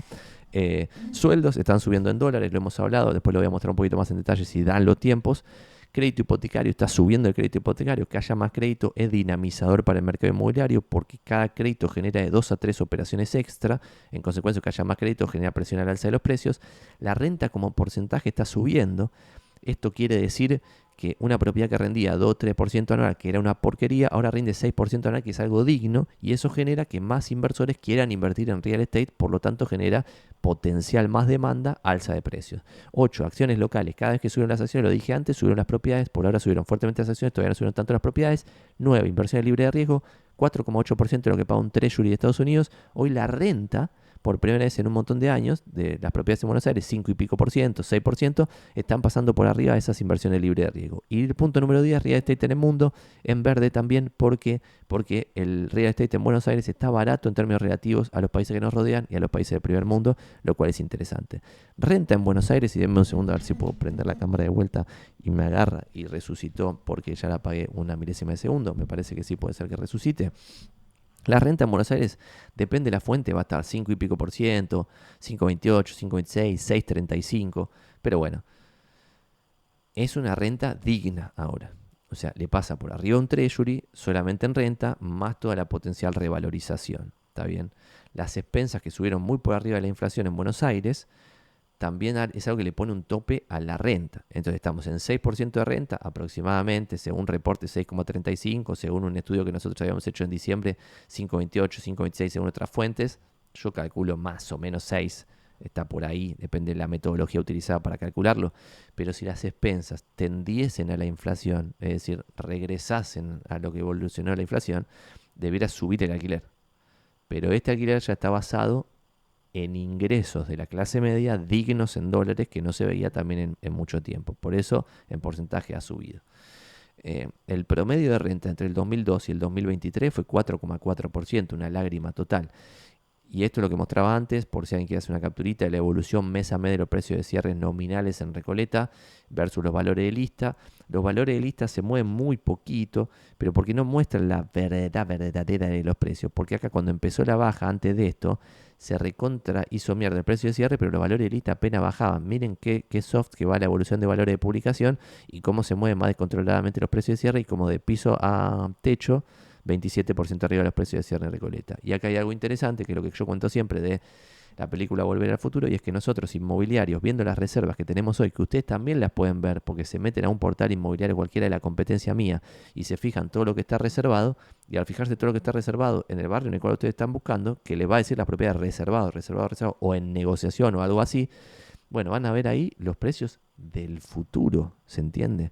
Y nosotros hoy viendo todas las reservas de este año 2025, vemos que los precios, los valores de publicación de lo que se termina reservando, está en promedio Recoleta 2.450. Tomo Recoleta como ejemplo para que ustedes saquen sus propias conclusiones en sus barrios. 2.450.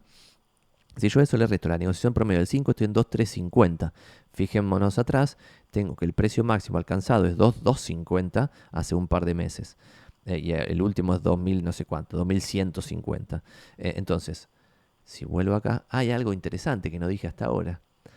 Y es que Recoleta, por ejemplo, lo que contaba antes de el promedio bajó 49%. Voy a dejar de compartir pantalla para que no se me mareen con esto que voy a decir después, pero para decir un datito nuevo de color. Y es, históricamente, el promedio de Buenos Aires era Almagro, ¿está bien? Y ahora algo interesante que sucedió es que hay un montón de barrios que levantaron zarpado, que antes no existían, tipo Villa Urquiza, Villa Porredón, algunas zonas de Belgrano, Colegiales, Coglan, qué sé yo, y otros barrios que bajaron por primera vez por debajo del promedio, y por ejemplo Recoleta se vio castigado más que el promedio, y algo interesante es que Recoleta ahora pasó a ser el promedio, ¿está bien? Lo cual es bizarro también, y para mí es una oportunidad, pero porque yo lo veo como oportunidad, pero eso es muy, pero muy discutible. Y a mí me gusta más siempre comprar lo que está por debajo de la media, porque creo que tarde o temprano regresa a la media y nos salvamos todos. Entonces lo que yo veo es que seguirán subiendo los precios, un poquito pareciera ser, porque lo reservado en abril, que está muy reciente y se va a cerrar en junio, ponele, va a cerrarse ahí por ahí, o sea, 2.300, 2.300 y algo. No es que están subiendo violentamente los precios ahora en el presente, los próximos meses. No suben violentamente. Lo que sí suben violentamente son los mínimos de cada barrio, de vuelta. El promedio de Buenos Aires, en el promedio de Los Enanos, bajó 49. Recoleta, algunos productos en Recoleta bajaron un poquito más. Algunos productos bajaron dentro del barrio violentamente más. Por ejemplo, una planta baja lateral con ventilación nefasta, sin iluminación natural y qué sé yo, la malaria máxima no se vendía a nada porque tenías ofertado 160.000 propiedades en venta. Entonces, ¿quién cadorni iba a comprar la propiedad detonadísima? Solamente el que estaba dispuesto a pagar un precio ridículo, que es lo que a mí me pasó con varias compras. Había precios ridículos. Esos precios ridículos subieron violentísimamente. Violentamente, mal, mal, mal, mal. Eso ya rebotó el mínimo en Recoleta. Lo pueden ver en videos míos de hace 2 años que recorríamos Zona Prop mostrando propiedades en Recoleta a $1.000 el metro. Esas garchas ahora están $1.500 el metro, subieron 50% en 2 años, a pesar de que Recoleta subió 20 y pico por ciento.